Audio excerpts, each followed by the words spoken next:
Hello and welcome to Runkle of the Bailey. My name is Ian Runkle. I'm a Canadian criminal defense and firearms lawyer. Today I want to tell the story of how knife law in Canada almost ended up even more messed up than it is. So this is a case from 1971, and if this case had gone differently, things might be very different in terms of what knives you can and can't have. This is the case of the Queen and Arrance. We see here the appellant, having been in possession of a knife, was charged and convicted under the Criminal Code, Section 85, which has now been changed. Carrying a concealed weapon is now Section 90 sub 1, but at the time it was 85. So everyone who carries concealed a weapon is, unless he or she is the holder of a permit under which he or she may lawfully so carry it, guilty of, and we see here this is options. So this is what we call a hybrid offense, which means that the Crown can decide how they want to proceed. They can either proceed by summary conviction, and I'm not sure about timing at 1971, but I believe that put a maximum of 6 months in prison on that. Or they can proceed by indictment and decide that it's more serious, in which case the maximum becomes 5 years. I don't know how they proceeded on this one. But she was convicted, she's appealing. The two grounds of appeal are, first, that the knife is not a weapon, and two, that if it is a weapon, she wasn't carrying it concealed. The court says, I find it necessary to deal with the first ground only, which really gives away the ending, because the only way they're going to be dealing only with the first ground is if she won. If she'd lost, they would have had to have rejected both grounds of appeal. So here they're saying, because I'm going to accept the first ground, we're not even going to have to look at the second. So we already have the ending here, but let's see what's going on here. So in terms of the, they go through the definition of weapon. They note that a prohibited weapon is any knife that has a blade that opens automatically by gravity or centrifugal force or by hand pressure applied to a button, spring, or other device in or attached to the handle of the knife, but that we don't need to consider that here. So now they look at what this particular knife is. They say the knife consists of a handle 5 inches in length and a single blade 4 inches in length. The blade is hinged at one end of the handle. It can either be extended for use or folded back into a groove in the handle. So we're talking about a standard pocket knife kind of design here. The blade is straight and pointed with a sharp cutting edge. Again, nothing unusual here. In order to open the knife, one inserts a thumbnail in a groove in the blade and pulls the blade manually against the pressure of a spring. When one closes the knife, there is no pressure to oppose it. So far, this description fits any ordinary clasp knife or jackknife. This knife has one additional feature. When the blade is pulled as far as it will go, so opening it up all the way, a spring locks it in place. The blade can then be closed only when one presses a knob that protrudes from the back of the knife near its center. There is on one side of the knife a button which can be depressed against a spring. What its purpose, if any, is not apparent. It is clearly not to let the knife snap open, because the pressure of the spring is, as I have said, in the opposite direction. So it's got a spring that pushes it towards being closed, but once it's all the way open, it locks open, and there's a button on the back of it that has to be pressed in order to close it. Many people who use sort of pocket knives will recognize this as a pretty common safety feature.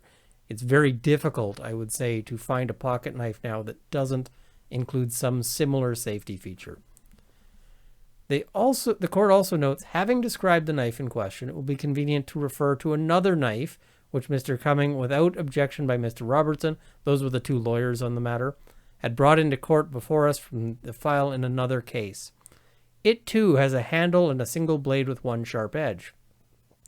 There are, however, some marked differences. The movement of closing the knife is against a strong spring and cocks the blade.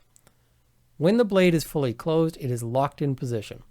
When one presses a button in the side of the handle, the blade springs open in a flash and it's locked in the open position. Pressure on a fin at the blade end of the knife unlocks the blade so it can be closed again. This knife fits the definition of a prohibited weapon that I've quoted from Section 82, which is no longer Section 82. that the blade opens automatically by hand pressure applied at a button in the handle of the knife. It is what I understand is called a switchblade or spring knife. So the judge is differentiating these two knives. This second knife was not part of evidence other than it was brought in as an illustration. So the first knife is the one that Miss Arrance was found with. So that the knife in question here is not a switchblade or a prohibited weapon within the definition I have quoted from Section 82 is apparent not only from an examination of it, but also from cross-examination of one of the police constables who arrested the appellant. So this was from the testimony of the officer. So question, officer, just for the record, the knife in question is not what might commonly be referred to as a spring knife. Do you agree with that? Answer, I'll agree to that, Your Honor. Question, it is merely a knife that has a lock on it that is released by pressing a button and then it's manually opened, like that. The answer, you don't have to press the button to open it, just grasp the blade and open it, but to release it, you have to push the centerpiece down to release the lock. Having described the knife, I next consider whether it is a weapon within the definition of Section 2. The evidence here excludes the application of B, and so the sole question is whether the knife is designed to be used as a weapon. They go into some definitions of weapon now. And you'll note that they quote the dictionary. Often you'll see people talking about Black's Law Dictionary. And when I was a law student, I went and bought one of those. It was really expensive. I'll tell you that I don't think I've ever used it. Whenever the court is looking to define words, typically they're looking at fairly ordinary dictionaries. I'm sure there's a use for Black's Law Dictionary that isn't just sitting on my shelf looking neat, but I haven't found it yet. Next, they say there's here no evidence to show that the knife was designed to be used as a weapon.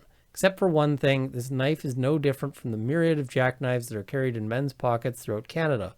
The one difference from the ordinary jackknife is that this knife has a locking device. Now, I'm going to take a break here just to explain a little bit about what seems to be happening in the arguments, in that it seems to have been argued that this feature of the knife made it a prohibited weapon, and that because it was a prohibited weapon, that it would have to be a weapon. And then once it's a weapon, if she's carrying it concealed, then she can be charged and convicted of that offense. So that's why they're going through all of this, is to determine if that feature, which, as noted, is today a very common safety feature. I've got this pocket knife, and it has a feature that locks it open. So they note the learned trial judge seems to have been impressed by the locking device. And impressed here is used in a fashion that maybe not the most complimentary. The appellate court is essentially saying that he was wowed by it and maybe put a little overemphasis on it. In dismissing a motion to dismiss on the ground that there was no evidence, so at the trial level, there was an application brought to throw the charges out midway through the trial, once the Crown had closed its case, I imagine, to say that there's not enough evidence here to possibly support a conviction, and so the case has to be thrown out. And the judge dismissed that and said, but a feature of it is that it locks, and while there's no evidence one way or the other as to its design, the court, I think, is entitled, and it would be pretty impotent if it could not draw some conclusions from looking at the instrument, that at least one of its purposes is to be used as a weapon. It is certainly not a weapon. It is certainly not an instrument which, to my knowledge, is designed for specifically bringing useful, utilitarian, or peaceful purpose. What the judge is doing here is what we call judicial notice, where the judge essentially takes notice of something that should be so obvious as to be uncontroversial. The problem with this, and the problem with judicial notice, and the reason why it's supposed to be limited to situations where it's so obvious, is that sometimes judges do it and they're wrong. And this appears to be a situation here. And the appellate court, I'll let them do the heavy lifting of explaining why. So with respect, the purpose of the locking device is obvious, and particularly to anyone who uses a knife in the outdoors. It is to prevent the blade closing on the fingers of the person using it with unpleasant results. So if we think here, this one has the locking feature. You can see I could push on it and nothing happens. But if it didn't and you're holding it and it collapses in, that's unhappy times. We don't like that. So the trial or the appellate court notes, there are all sorts of circumstances in which a jackknife, when pressure is exerted on its point, will close. I shall give 3 examples that come readily to mind. 1, if you use a knife to puncture a tin can, you put the point of the blade against the top of the can and, holding the handle with one hand, you strike the end of the handle opposite to the blade with the other hand. If the blade is not locked, it can easily close on your fingers. 2, if you are dressing, say, a deer and working the point of the blade in between 2 vertebrae to remove the head, an unlocked blade can close. And 3, if you are drilling a hole in the stirrup leather, the blade can close on your fingers. The locking device is, then, nothing but a valuable safety device designed for a very utilitarian and thoroughly peaceful purpose, and when the knife is in the open position, it is not essentially different from any hunting knife or a host of kitchen knives. From this, we can read that the appellate court maybe had been in the outdoors.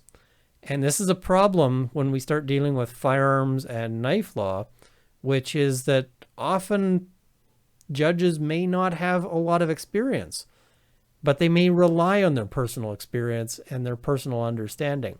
We see that the trial court relied on his personal, or the trial judge relied on personal impressions and got it wrong because they were based on ignorance.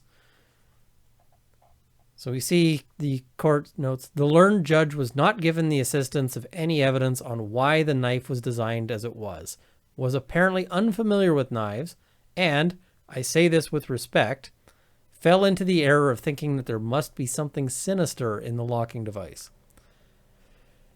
Just as a bit of legal background, typically the more a higher level court wants to slam a lower level court, they usually start prefacing it by adding honorifics. So when we see the learned judge, we can sort of sense that they're about to say something that maybe isn't as complimentary. And the fact that they have to say, I say this with respect, kind of suggests that there's a little bit of snark going on. There's typically a decision won't include, they won't come out and just slam a lower court unless they've done something really bad. But we see this kind of very quiet snark. And as a lawyer, I always enjoy seeing it, at least so long as it's not directed at me. One must, I think, start with the premise that a knife, being an instrument that is universally used for utilitarian, peaceful purposes, is not prima facie designed to be used as a weapon. So prima facie means sort of as a starting point. So as a starting point, a knife is not necessarily a weapon. So that is important to know, because if a knife is a tool rather than a weapon, very different rules apply to it. So that is to say, in warfare, fighting, or combat, to overcome an enemy in attack or defense, and this notwithstanding that a knife, like a multitude of other things, for example, baseball bats, hatchets, pipe wrenches, and ice picks, can on occasion be used effectively in fighting offensively or defensively. There's nothing to show that the knife in question here was designed to be used as a weapon. When it is closed, it is as innocuous as any other jackknife. In order to open it, 2 hands must be used. The locking device renders the knife safer when it is used for peaceful purposes. The switchblade I have described affords a useful contrast. There is no apparent normal, peaceful use to be served by the device that can arm the closed instrument in a flash. The purpose, or one of the purposes of the device, is to enable a person who is looking for or expects a fight to carry the closed knife concealed or partly concealed in one hand, and, by the application of pressure to the button by the same hand, to have instanter in that hand a knife with the blade pointing forward from the handle. So the judge notes, in my respectful opinion, the knife in question was not designed to be used as a weapon, and so is not a weapon, and the conviction for carrying a concealed weapon cannot stand. Backing things up a little bit, The appeals court seems to fall a bit into the same problem that the trial court had, because when they say that there's no normal peaceful use to be served by the device that can arm the closed instrument in a flash, that's perhaps language from the 70s or perhaps just intentionally flowery. But when you think about it, it can be quite useful to have a knife that opens without having to use both hands, because somebody might be trying to carry something or work on a project with one hand and use the knife, bring the knife to bear on the other. And it might not be a situation where you want to let go of the workpiece in order to sort of fidget your knife out. It's a lot more convenient if you're doing work, if you can just fold the knife back up, set it down, and know that you can just reach for it with one hand and open it, rather than having to leave it open, so that if you're holding on to something, you've got to grope for an open knife. Similarly, we can think certain people aren't gifted with two hands. They might have lost one in an injury, by accident of birth. And you may also have people who, through age, may have arthritis. They may have difficulty operating the mechanisms of a knife. In all of these circumstances, I could see normal, peaceful uses to be served. The problem, of course, is that many switchblades have designs that make them more suitable for combat, often sort of long, thin blades rather than ones that are more, again, you see it's a sort of heavier, sturdier blade that can be used for a wider variety of tasks. But knives come in all sorts of shapes and sizes and all sorts of different uses. Just considering the hypothetical here of if the appellate court had ruled differently, if the appellate court here hadn't had that experience, I'm pretty sure that this is somebody who's been hunting before, somebody who's actually done the things that they give as examples. If they hadn't had that experience, they could easily have decided the other way around, that this safety feature makes the knife only useful as a weapon, that it's only a situation where you need it to stay open if you're stabbing people or otherwise engaged in combat, and that if you're not doing those things, that it's perfectly fine to have a knife that might fold in on your hands, because you're not, they're sort of imagining that you're only using a cutting motion which pushes the blade back instead of closed. But lots of people in Canada probably have their fingers right now where they might not otherwise if they were using knives that didn't have this safety feature. This is, in my view, a great example of how one decision can potentially split the path of the law, and it could have gone in a direction that would have been much worse, rather than one that is, in my view, a lot better. This is part of why the danger exists when courts start acting based on their feelings here and what their impressions are. More properly, this case should have been decided by the evidence or the lack of evidence tendered to the court. Here we see there was a lack of evidence brought in terms of what this feature is and why they have it.